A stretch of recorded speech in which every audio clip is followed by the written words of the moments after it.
Today we have the 2018 Audi A3. This vehicle has done just over 7,000 miles. It has an automatic transmission and a petrol fuel type.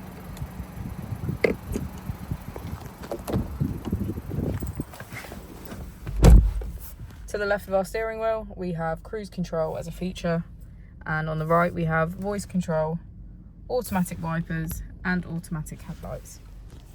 Moving on to our screen, we can access navigation, smartphone integration, radio and media. If we put the vehicle into reverse, we can see that it comes with front and rear parking sensors. Just below we have our dual zone climate control, as well as our drive select button.